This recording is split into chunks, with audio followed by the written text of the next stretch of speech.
तो हम बात करते हैं, पहले जब हम नॉन इंस्टीट्यूशनल सपोर्ट सर्विसेज की बात करते हैं तो उसमें हमारी 2-3 चीजें आती हैं, जैसे कि स्पॉन्सरशिप, फोस्टर केयर, एडॉप्शन और आफ्टर केयर। हर डिस्ट्रिक्ट में एक sponsorship and foster care approval committee है जिसका चेयरपर्सन डीसीपीओ होता है, और protection officer, non institutional care, CWC members, representative of सा और किसी वॉलेंट्री ऑर्गेनाइजेशन के रिप्रेजेंटेटिव मिलके इस कमेटी को इसका गठन करते हैं। अब जो इम्पोर्टेंट चीजें हम थोड़ा सा उसको समझ लेते हैं, वो है स्पॉन्सरशिप। स्पॉन्सरशिप क्या है? बेसिकली अगर आप स्पॉन्सरशिप को देखोगे ना, तो इसका मतलब है कि फैमिली को सपोर्ट करना है। और ये किस लिए है स्पॉन्सरशिप का प्रोविजन? कि बच्चा, जैसे कि अभी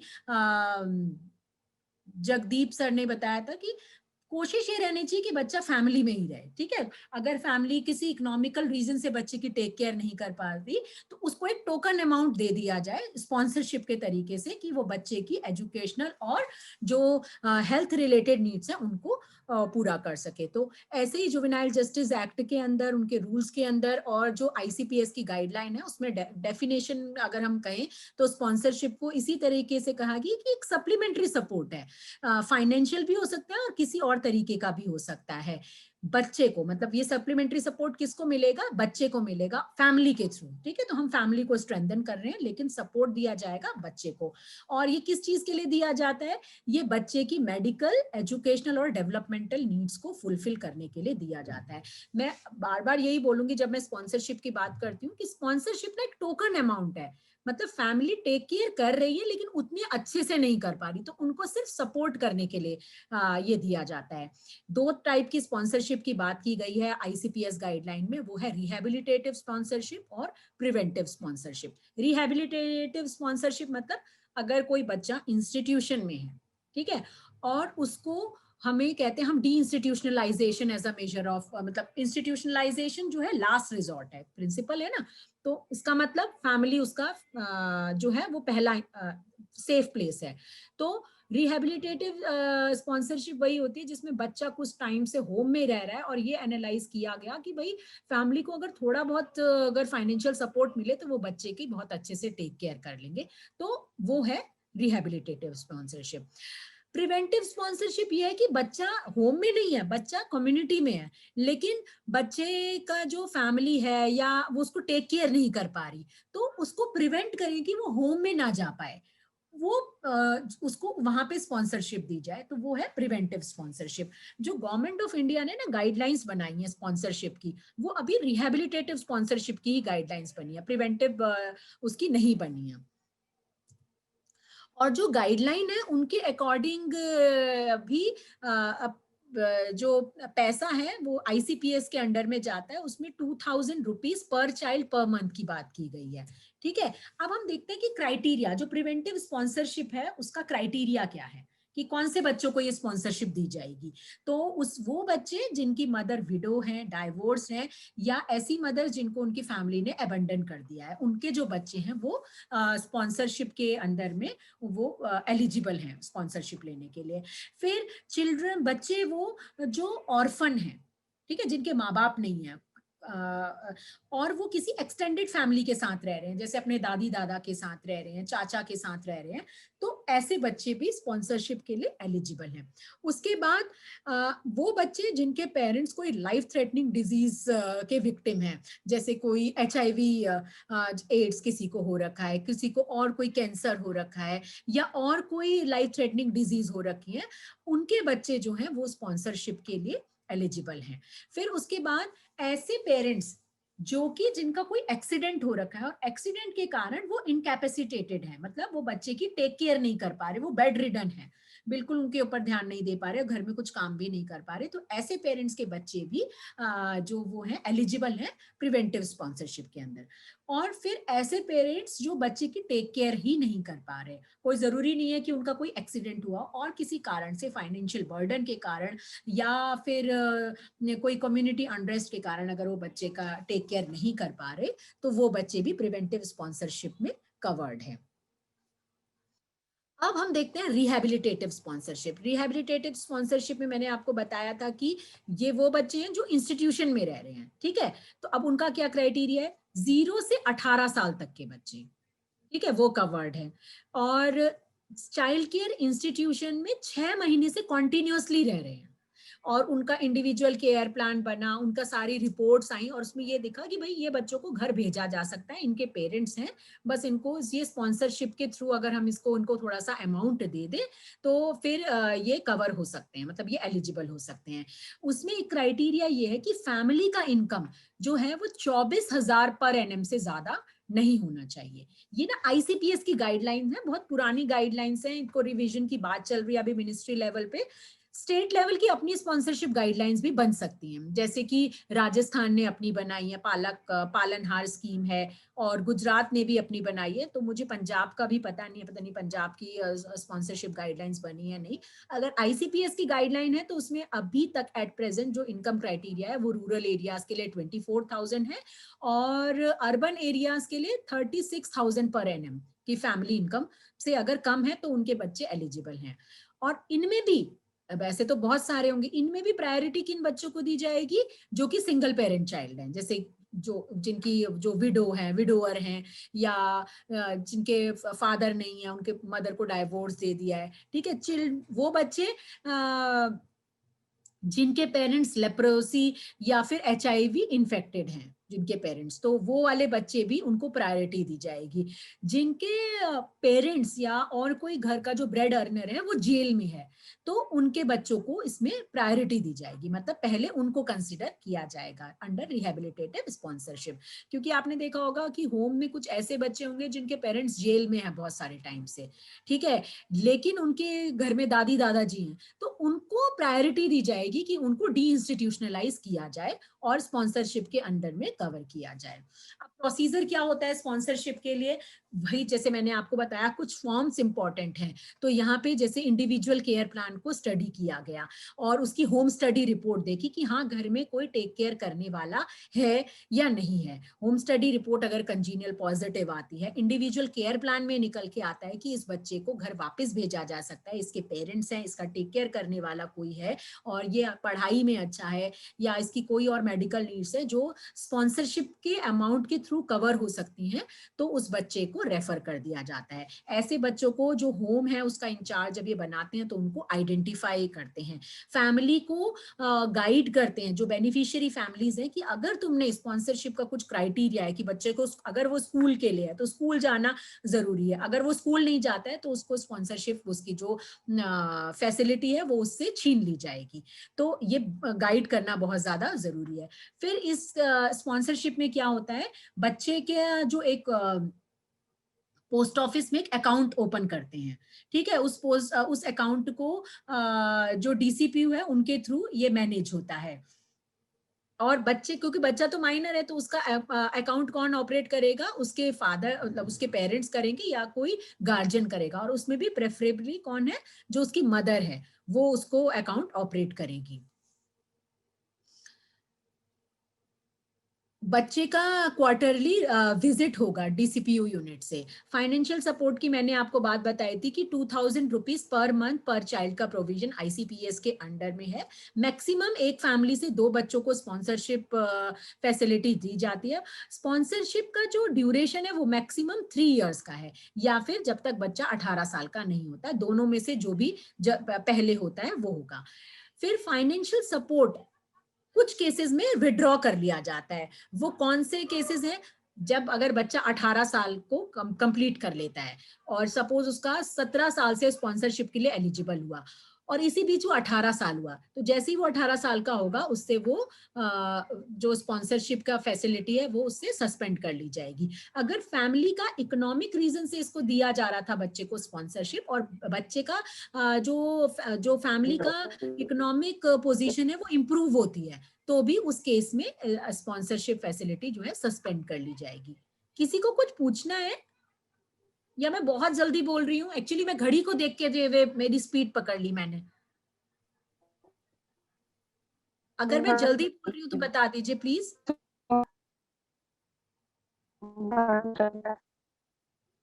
अच्छा, मुझे सुनाई नहीं दिया। तो मैं एज्यूम करके चलती हूँ कि मैं सही स्पीड में चल रही हूँ। हाँ अच्छा बिल्कुल सही बोल रहे हैं मैम। अच्छा ओके। ठीक, ठीक है सर। अच्छा, थर्ड कैटेगरी क्या है, कौन सी केस में सस्पेंड कर ली जाएगी? जब बच्चा अगर स्कूल जाना, या आंगनवाड़ी वाला बच्चा है, प्ले स्कूल वाला जिसको हम आंगनवाड़ी कहते हैं, अगर वहां जाना बंद कर देता है, तो उस केस में भी उससे वो जो उसका स्पॉन्सरशिप फैसिलिटी है वो उससे सस्पेंड हो जाएगी। ठीक है, अगर बच्चा दोबारा से चाइल्ड केयर इंस्टीट्यूशन में आ जाता है, क्योंकि ये तो डी इंस्टीट्यूशनलाइजेशन के लिए दी थी ना, अगर उसका री इंस्टीट्यूशनलाइजेशन हो जाता है तो उस केस में भी उससे स्पॉन्सरशिप फैसिलिटी उसकी सस्पेंड कर ली जाएगी। अगर बच्चा किसी और स्कीम के अंतर्गत अगर कोई अमाउंट ले रहा है तो उस केस में भी सस्पेंड होगी। लेकिन इसमें मुझे किसी एक ट्रेनिंग प्रोग्राम में ये कहा था, कोई एक कोर्ट का जजमेंट आया था कि जो बच्चा है वो एक से ज्यादा स्कीम के अंदर भी ये स्पॉन्सरशिप फैसिलिटी ले सकता है।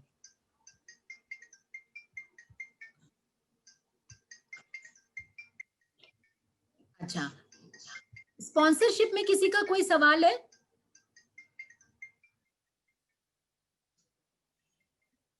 स्पॉन्सरशिप में किसी का कोई सवाल है तो आप पूछ लीजिए, या मैं पूरा कंप्लीट कर दूं पहले? ठीक है, मैं पूरा कंप्लीट कर देती हूँ। अब फोस्टर केयर, फोस्टर केयर क्या है? ये ना टेम्परेरी अरेंजमेंट है। तो इसमें क्या होता है, इसमें बच्चा फॉर अ टाइम बीइंग किसी ऑल्टरनेटिव केयर के लिए, फैमिली इन्वायरमेंट जैसे फैमिली इन्वायरमेंट जैसे एक प्लेस में उसको भेजा जाता है। ठीक है, जैसे कि मैं ऐसे ही बता रही हूँ, जैसे हम पुराने टाइम पे होता था, हम कई बच्चे नाना नानी के यहाँ रहते थे, तो वो फॉर अ टाइम बीइंग रहते थे। तो अब ये उसी का थोड़ा सा रिवाइज्ड वर्जन है। इसमें ये अनरिलेटेड फैमिली मेंबर्स है, बायोलॉजिकल पेरेंट्स नहीं है, कोई और जो फैमिली का पार्ट नहीं है, उनके पास भेजा जाता है।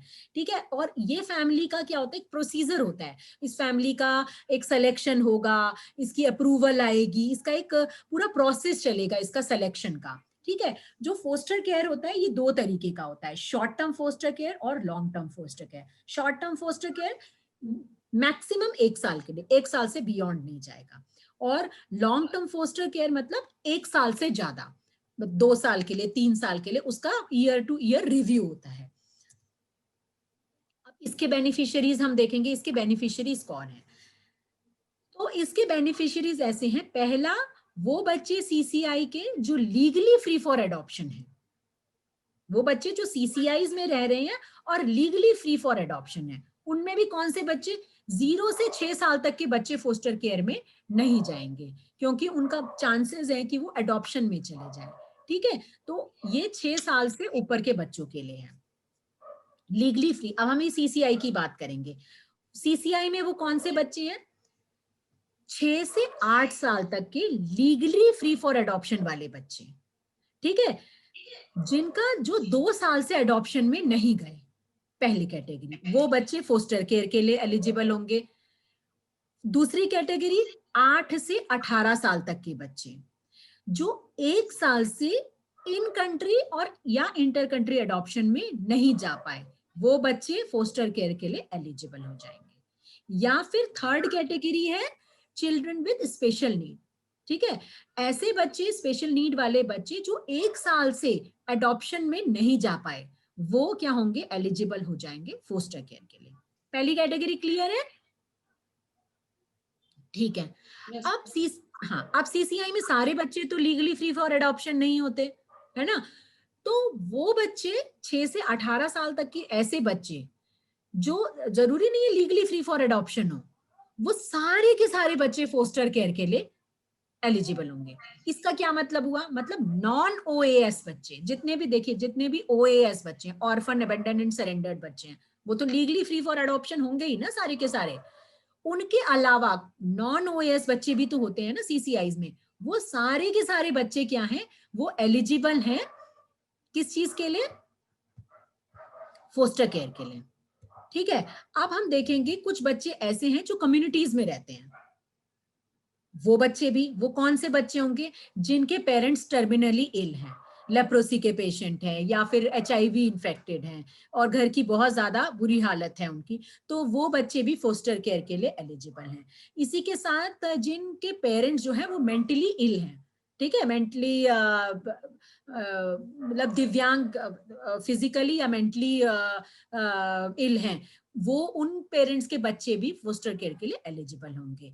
जिनका एक पेरेंट या दोनों पेरेंट जेल में है, ऐसे पेरेंट्स के जो बच्चे हैं वो भी फोस्टर केयर के लिए एलिजिबल होंगे।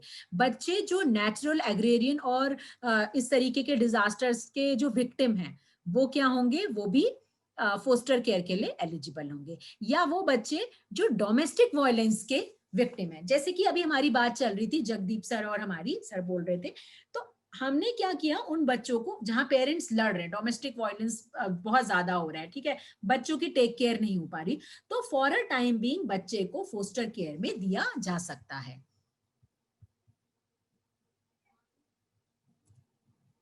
अब फोस्टर फैमिली का क्या क्राइटेरिया होगा? अब आप मुझे, आप लोग ऐसे बताइए, वैसे मैं बहुत जल्दी कंप्लीट करूंगी, अगर आप थोड़ा सा मुझे बताएंगे कि जब हम इसकी बात करते हैं, जब आप अपने बच्चे को किसी के पास दोगे तो आप क्या क्या चीजें देखोगे?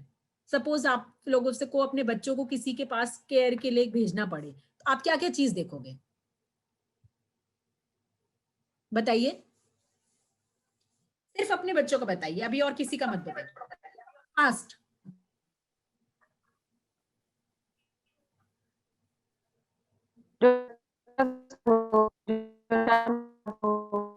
मैम आपके नेटवर्क में प्रॉब्लम आ रही है, मुझे सुनाई नहीं दे रहा।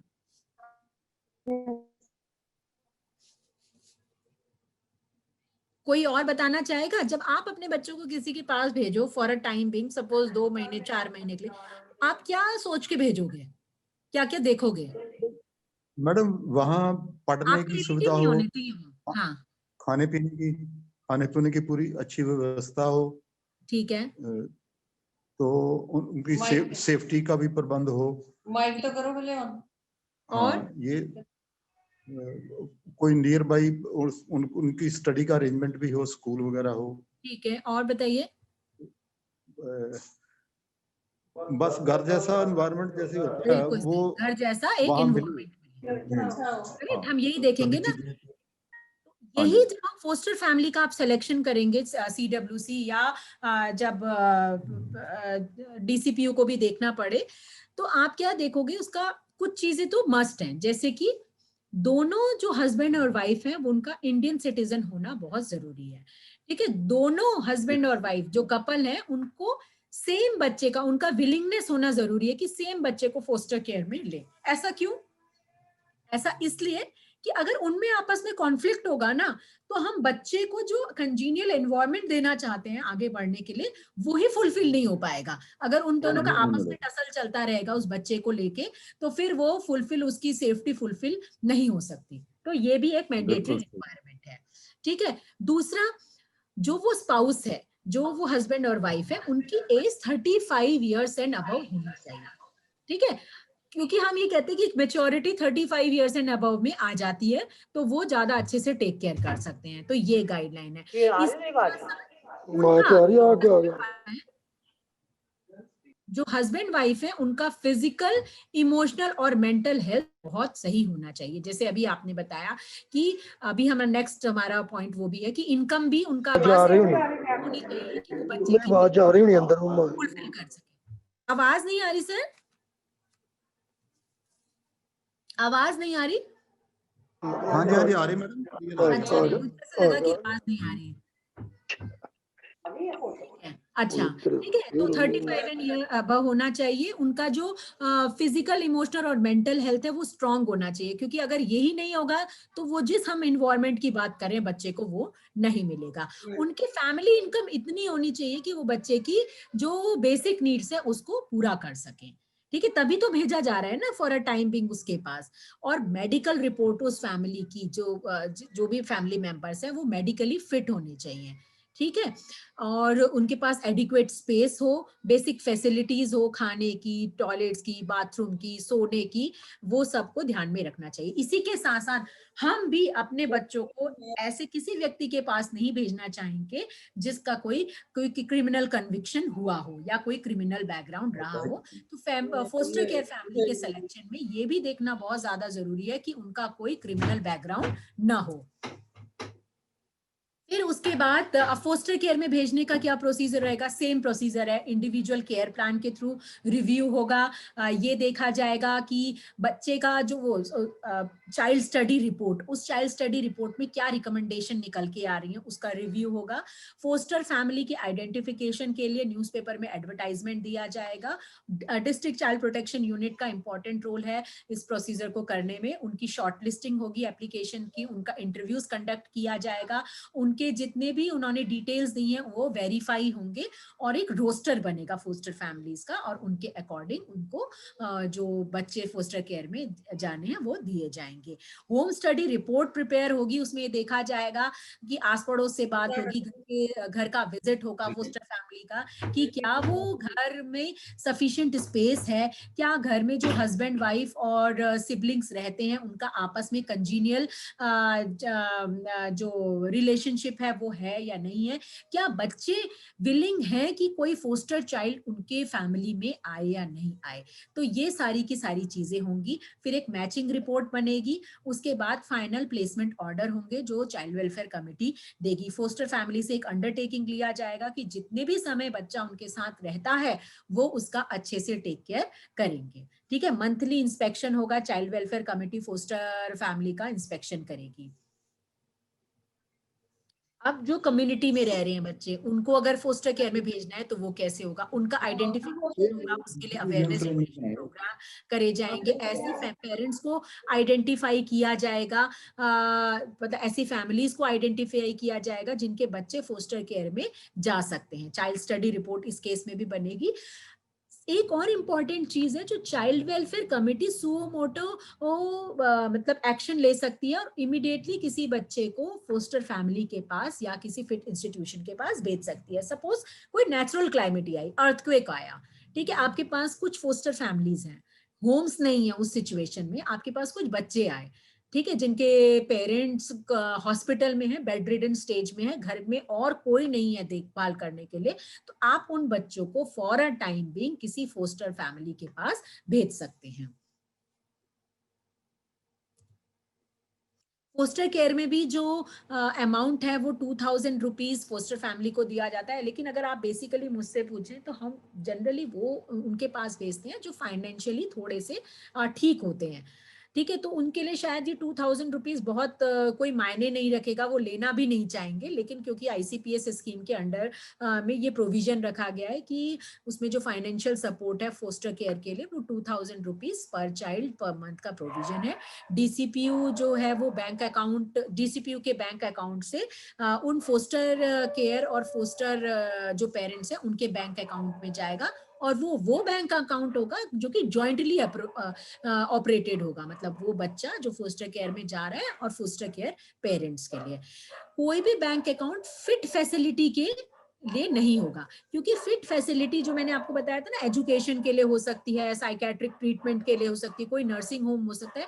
इनफैक्ट वो इंस्टीट्यूशन जो ग्रुप फोस्टर केयर फैसिलिटी दे रहा है उसके वो भी वो भी ग्रुप फोस्टर केयर में बच्चों को भेज सकता है, लेकिन जो बैंक अकाउंट है वो फिट फैसिलिटी के नाम से नहीं होगा, उसके केयर टेकर के नाम से हो सकता है, उसके केयर टेकर प्लस उसका बच्चा वो जॉइंटली ऑपरेट कर सकते हैं, लेकिन फिट फैसिलिटी के नाम से नहीं होगा। और जो फोस्टर केयर का जो फाइनेंशियल सपोर्ट है वो सीपीएस स्कीम के अंदर में दिया गया है। इसके अलावा जेजे फंड को भी यूज किया जा सकता है, या फिर स्टेट गवर्नमेंट की कोई और स्कीम हो उसके अंदर से भी फोस्टर केयर के लिए इस अमाउंट को इंक्लूड किया जा सकता है या दिया जा सकता है। अप्लाई कर सकते। अब एक और जो नॉन इंस्टीट्यूशनल सपोर्ट सर्विसेज है वो है आफ्टर केयर। आफ्टर केयर आप सभी लोगों को पता है कि 18 साल से 21 साल तक के बच्चों को दी जाती है। 21 से 2 साल और एक्सीड करता है 23 साल तक के, लेकिन 23 साल के बियॉन्ड उसको नहीं दी जाती, और ये उनके लिए होता है, ऐसे बच्चों के लिए जो काफी टाइम से इंस्टीट्यूशन में है और इंस्टीट्यूशन में उनके 18 साल कंप्लीट हुए, अब उनको सोसाइटी में ऐसे ही ना भेजा जाए, तो इसलिए उनको वो जो 2 या 3 साल का ग्रेस पीरियड और दिया जाता है कि वो वेल एस्टेब्लिश हो जाए, क्योंकि हम सभी जानते हैं 18 साल में एकदम से कहीं नौकरी नहीं लगती, बच्चों की पढ़ाई पूरी हो रही होती है, तो इसलिए 2-3 साल का और समय जेजे एक्ट के अंतर्गत दिया गया है। ये आफ्टर केयर फैसिलिटीज क्या हो सकती हैं, जैसे कम्युनिटी ग्रुप हाउसिंग स्कीम, उसके अंदर में इनको पैसा दिया जा सकता है। इसमें भी 2000 रुपीज है। तो एक 5 या 6 बच्चों का एक ग्रुप बना के वो कोई रेंट में कोई कमरा ले सकते हैं। बच्चों को उनके कोई वोकेशनल ट्रेनिंग को कंप्लीट करने के लिए जो मतलब उस तरीके से इस अमाउंट को यूज किया जा सकता है। हायर स्टडीज में उनको स्कॉलरशिप दी जा सकती है। मतलब जो आफ्टर केयर है वो इन प्रोग्राम्स में यूज होता है। उसके साथ साथ अगर उनको कोई स्किल ट्रेनिंग करनी है, उनको कोई लोन या सब्सिडी दी है, तो वो भी आफ्टर केयर प्रोग्राम के अंतर्गत कवर किया जा सकता है। तो ये था बहुत briefly non institutional support services का।